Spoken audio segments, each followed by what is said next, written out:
शक्तियाँ आ गई। ओम शांति। 9 रूप जो है देवियों के, ये वास्तव में नारी के जीवन चक्र को दर्शाते हैं और ये जीवन चक्र की हर अवस्था पूजनीय है। सर्वप्रथम नारी की प्रथम अवस्था शैलपुत्री के रूप में। शैलपुत्री की कथा हम सभी जानते हैं कि कहा जाता है कि शैलपुत्री का पूर्व जन्म सती का दर्शाया है, जहां वो शिव के साथ विवाहित थी और जब उसके पिता ने यज्ञ रचा और शिवजी को निमंत्रण नहीं दिया, बाकी सभी देवताओं को निमंत्रित किया, तब सती ने जाकर के विरोध किया। जब उसके पिता ने या परिवार के अन्य सदस्यों ने गलत शब्दों का प्रयोग करके उसको अपमानित किया, तभी कहा जाता वो यज्ञ कुंड में कूद जाती है, क्योंकि उसको शिव के प्रति इतना आदर भाव सम्मान का भाव था। तो वो कूद जाती है और अपने प्राण त्याग देती है। तब कहा जाता कि दूसरे जन्म में वो शैलराज की पुत्री के रूप में जन्म लेती है, इसीलिए उसको शैलपुत्री कहा गया। शैलपुत्री यानी एक छोटी सी कन्या। वैसे भी भारत में जब भी कन्या का जन्म होता है तो यही कहा जाता है कि लक्ष्मी आई, लक्ष्मी का स्वरूप माना गया है और इसीलिए वो कन्या एक निर्दोष, पवित्र, जिनके प्रकट होने से भी वातावरण के अंदर चारों ओर पवित्रता का आभा मंडल फैल जाता है।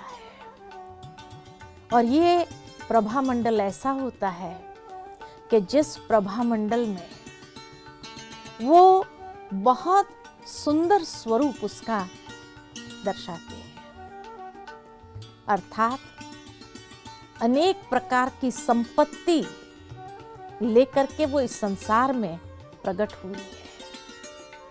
तो जब भी कन्या का जन्म हो, पवित्रता की शक्ति उसके साथ घर में आती है, अर्थात एक पॉजिटिव ऊर्जा सारे घर के अंदर फैल जाती है।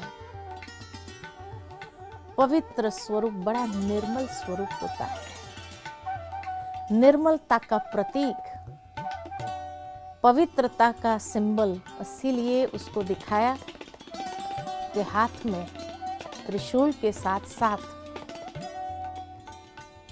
कमल पुष्प है। त्रिशूल अर्थात कि ये कन्या के अंदर तीनों ही स्वरूप है।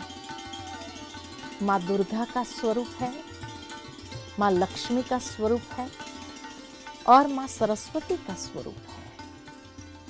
इसीलिए ऐसी कन्या के जन्म पर हमें शोक नहीं करना है, लेकिन हर रीति से उसका स्वागत करना है। उस ऊर्जा को सारे घर के अंदर और प्रवाहित करने देना है।